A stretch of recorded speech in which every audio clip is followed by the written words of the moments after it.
Bonjour à tous et bienvenue dans Actuel, le magazine de celles qui font l'actualité internationale, mais aussi de tous ceux qui font bouger un monde encore largement dominé par les hommes. Et dans ce numéro, nous recevons Claudie Aigneret, qui fut la première Française dans l'espace, aujourd'hui à la tête de la Cité des Sciences et de l'Industrie et du Palais de la Découverte. Elle nous expliquera son engagement en faveur de la mixité dans la recherche. Nous verrons également comment les femmes s'investissent dans le secteur du pétrole. Au Nigeria notamment, l'OPEP vient d'ailleurs de choisir pour la première fois de son histoire non pas un directeur, mais une directrice. Mais pour commencer, donc, je vous propose un rappel en images du parcours de notre invitée, Claudie Aigneret, signée Axel Simon. Elle est la première spationaute européenne à avoir séjourné dans l'espace. C'était en 1996, à bord de la station Mir. 5 ans plus tard, en 2001, Claudie Aigneret retourne une seconde fois dans l'espace. La cosmonaute intègre cette fois la Station spatiale internationale et prend même le temps de réaliser une visite guidée hors du commun. Ça, c'est ma chambre à coucher. J'ai eu la grande chance d'être accueillie dans le module américain de la station. C'est pas très bien rangé, mais je suis en bonne compagnie parce que je dors avec les 2 scaphandres américains qui me protègent pendant la nuit. Médecin de formation et spécialiste en neurosciences et biomécanique, Claudie Aigneret est recrutée au milieu des années 80 par le Centre national d'études spatiales. Elle devient chercheuse, puis astronaute. Passionnée par l'espace, il lui a fallu ensuite redescendre sur Terre. Claudie Aigneret rejoint pour un temps l'Agence spatiale européenne, puis entame une carrière politique. 2 fois ministre de la Recherche, puis aux Affaires européennes en 2002 et 2005. Son action publique est aujourd'hui à 100% scientifique. En 2010, elle prend la tête d'Univers Sciences et se fixe une nouvelle mission, en faire le grand centre français des sciences du XXIe siècle. Claudie Aigneret, bonjour. Bonjour. Merci beaucoup d'être avec nous sur ce plateau. Alors aujourd'hui, votre mission, c'est de promouvoir la science auprès du grand public, mais à titre personnel, vous essayez aussi particulièrement de sensibiliser les femmes. Pourquoi ? Oui, vous avez raison, transmettre cette passion de la science, cette curiosité de la science, de la technologie, de tout ce qui peut faire partie du progrès de l'humanité. Et l'humanité, ce sont les hommes et les femmes qui la composent. Et c'est vrai que jusqu'à aujourd'hui, on voit bien qu'il y a peut-être un déficit d'engagement des jeunes filles et des jeunes femmes vers ces métiers de la science, ces métiers de la technologie. Je dirais peut-être aussi un désengagement même des jeunes garçons, mais les jeunes filles en particulier. On est à 30% et souvent moins de 30% dans ces métiers scientifiques. Alors même que finalement, par exemple, dans les lycées français, en tout cas, c'est quasiment 50-50 dans les filières scientifiques, le bac scientifique. Oui. Vous avez tout à fait raison. On a des jeunes filles qui ont des très bons résultats pendant leurs études scolaires classiques. Et puis par contre, on les voit disparaître, peu s'engager ou abandonner encore en cours d'études scientifiques et techniques.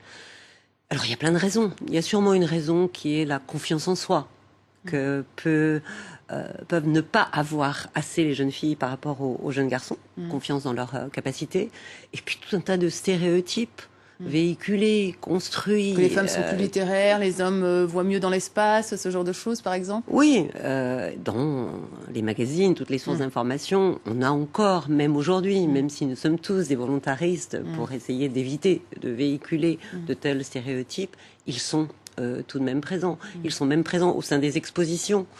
D'ailleurs, vous avez travaillé là-dessus à la Cité des Sciences, c'est-à-dire vous avez travaillé sur la façon dont on met en scène, en fait, c'est ça, les panneaux pour les expositions. Vous pouvez nous en dire plus ?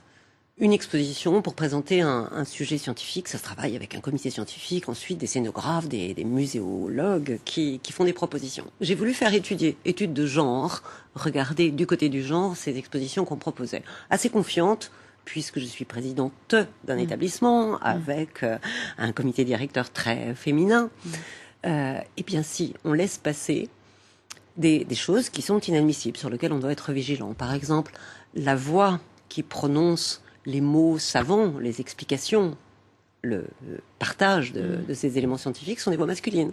Les voix féminines sont celles qui expliquent la logistique, comme sur votre GPS dans votre voiture.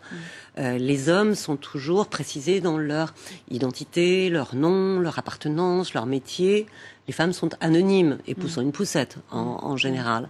Donc voilà, c'est non seulement déconstruire les stéréotypes, mais essayer de ne pas les véhiculer. De façon à ce qu'on ait une représentation correcte et une envie de s'engager. Est-ce que le milieu scientifique est un milieu sexiste ?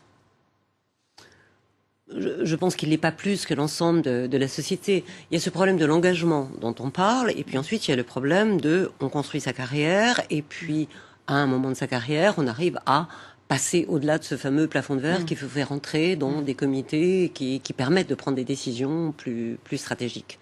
Et ça, c'est plus difficile, bien évidemment, pour les femmes que pour les hommes. Ça peut évoluer un petit peu, mais il faut être volontariste pour le faire évoluer davantage, parce que tout ça est au détriment de la valeur ajoutée, de la créativité, de la complémentarité des démarches entre celle d'un homme, celle d'une femme. Les choses quand même commencent à évoluer. Comme vous, il y a d'autres femmes qui ont réussi à percer dans la recherche scientifique et on commence à en parler. Ainsi, par exemple, le prestigieux magazine Nature, repris par notre partenaire de la presse écrite Courrier International, a demandé à 9 grandes scientifiques leur vision du monde pour 2015. Et sur ces 9 personnalités, 8 étaient des femmes qui demandent d'ailleurs plus de mixité. Il y avait notamment la scientifique en chef de la NASA. Ça vous surprend que Nature donne la parole plus à des femmes scientifiques qu'à des hommes scientifiques, parce que c'est pas traditionnellement le cas en fait. J'en suis très heureuse. Et je dois dire qu'effectivement, dans les médias, dans ceux qui transmettent l'information, il y a souvent un déséquilibre. Ne serait-ce par exemple que Wikipédia, cette encyclopédie que tout le monde consulte. 90% des contributions sur Wikipédia sont écrites par des hommes. Mais personne n'empêche les femmes de contribuer. Ce qui peut poser le problème de la contribution et de l'engagement des femmes. Mais ce qui veut dire que le monde tel qu'il est présenté est montré avec un regard d'homme. Et nous avons fait un travail assez intéressant avec la Fondation L'Oréal, justement, pour essayer de montrer ces visages de femmes scientifiques, de les écrire en contribution dans Wikipédia. Et ça fait 2 fois l'année passée où on a mis en place cette mobilisation qui marche très bien pour les faire connaître.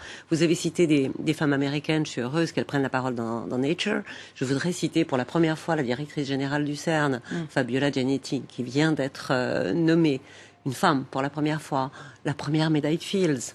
À Mariam Mirkazemi, l'iranienne, en mathématiques et domaine réservé aux garçons. En mathématiques, le prix Henri Poincaré à Nalimi Amantaram et Madame Serfati tout récemment. C'est la première fois, là aussi, que c'était des femmes qui étaient reconnues sur ce sujet.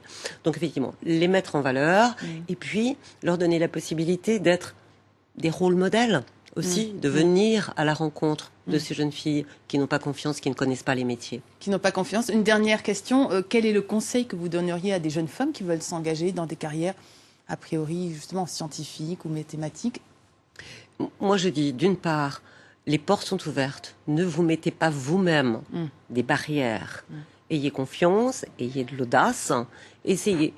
Essayer ne veut pas dire toujours réussir. Mais je crois que même d'un échec ou d'un chemin de traverse un petit peu difficile au départ, aujourd'hui, au XXIe siècle, on va avoir plein de métiers dans sa vie. Les métiers, j'ai une fille de 16 ans, le métier qu'elle fera dans 10 ans, peut-être n'existe-t-il même pas aujourd'hui. Donc, vraiment, c'est pas à nous, de l'intérieur, de se mettre des barrières. Il y en a déjà suffisamment à l'extérieur. Pas d'autocensure. De l'audace, de l'envie et de la passion. La science et la technologie, c'est de la passion. La passion, ce sera le mot de la fin. Merci beaucoup, Claudie Hénieré, de nous avoir éclairé sur ces carrières scientifiques. Je vous propose à présent de nous intéresser à un autre secteur traditionnellement plutôt masculin, celui du pétrole. Des femmes commencent à s'y investir et à faire carrière. Et pour la première fois de son histoire, l'OPEP, Organisation des pays exportateurs de pétrole, vient de nommer à sa tête une femme, Diezani Alison Madukwe, ancienne ministre du pétrole au Nigeria. Dans son pays d'ailleurs, elles sont de plus en plus nombreuses à accéder à des postes de responsabilité. Regardez ce reportage. Amy Jadesimi est directrice générale de l'une des plus importantes bases pétrolières du Nigeria, la Lagos Deep Offshore Logistics.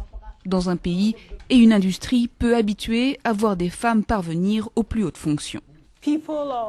Les gens sont souvent surpris lorsque j'entre dans une salle, surtout s'ils ne s'attendent pas à voir une femme, et une femme qui fait aussi jeune. Mais je ne suis plus toute jeune, donc je pense qu'il faut tout de suite les mettre à l'aise. Un homme en particulier de race blanche qui a la cinquantaine, lorsqu'il entre dans une pièce, les gens lui accordent automatiquement un certain respect et une déférence. Lorsque vous êtes une femme, vous devez gagner cette confiance. Et cette confiance, visiblement, semble désormais bien établie entre elle et ses employés. C'est très inhabituel, mais c'est bien d'avoir une femme à la tête de l'entreprise. C'est stimulant. Un poste de dirigeante, d'autant plus rare que depuis des décennies, ce sont plutôt des expatriés masculins et européens qui ont la main mise sur l'industrie pétrolière nigériane. Des lois sont intervenues pour ouvrir le secteur pétrolier aux nationaux comme aux femmes, avec un certain succès. Catherine Uju-Ifejika est une autre femme à la tête d'un groupe pétrolier. Pour elle, le fameux plafond de verre est en train de se briser. Les choses commencent à changer parce que les hommes commencent à comprendre que les femmes ont aussi certains potentiels. Dans la conception de l'homme africain, la place d'une femme est dans la cuisine. C'est en train de changer et les gens commencent à se poser des questions. À la maison comme sur le lieu de travail, les discriminations hommes-femmes restent quotidiennes. Dans un pays où près de 100 millions de personnes vivent avec moins d'$1 par jour, ce sont souvent les femmes qui portent le fardeau de la pauvreté. Voilà, c'est la fin de cette émission. Avant de nous quitter, un mot pour vous dire que la semaine prochaine, nous recevrons la neurobiologiste et directrice de recherche à l'Institut Pasteur, Catherine Vidal. Elle nous expliquera que, contrairement aux idées reçues, le cerveau n'a pas de sexe. N'hésitez pas à lui envoyer vos questions sur les comptes Facebook et Twitter d'Actuel. Nous lui transmettrons pour qu'elle y réponde. Merci à toutes et à tous de nous avoir suivis. À très vite sur la toile.